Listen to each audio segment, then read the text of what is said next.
நீங்கள் SQL practice பண்ணணும்னு நினைக்கிங்க, ஆனால் பிசி இல்லையா? ஸோ கவலை விடுங்க. நீங்கள் ஃபோன்லேயே எஸ்கியூஎல் ப்ராக்டிஸ் பண்ணலாம். ஸோ அதுக்கு உங்களுக்கு தேவைப்படுறதெல்லாம் டெர்மெக்ஸ்ங்கிற ஒரே ஒரு அப்ளிகேஷன் தான்.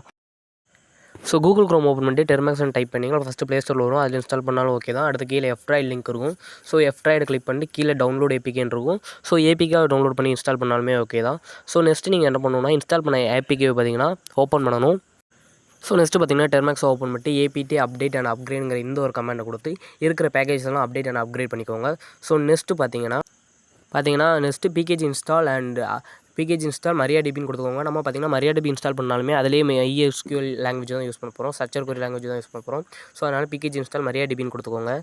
ஸோ நெக்ஸ்ட் MariaDB இன்ஸ்டால் ஆனதுக்கப்புறம் நீங்கள் பார்த்தீங்கன்னா MySQL அண்டர்ஸ்கோரில் -u அண்ட் உங்கள் யூசர் நேம், அதுக்கப்புறம் பாஸ்வேர்டு போட போனீங்கன்னா கொடுத்து பாஸ்வேர்டு போட்டுக்கணும். ஸோ நார்மலாக டிஃபால்ட்டாகவே ரூட்டுங்கிற யூசர் நேமில் இருக்கும். ஸோ அப்படின்னா பாஸ்வேர்டு போட தேவையில்ல. ஸோ அதனால் -p போட வேண்டாம். ஸோ அதுக்கப்புறம் பார்த்தீங்கன்னா MariaDB ஓப்பன் ஆயிடுச்சு. ஸோ இதுக்கப்புறம் நீங்கள் நார்மலாக SQL லாங்குவேஜ் யூஸ் பண்ணிக்கலாம்.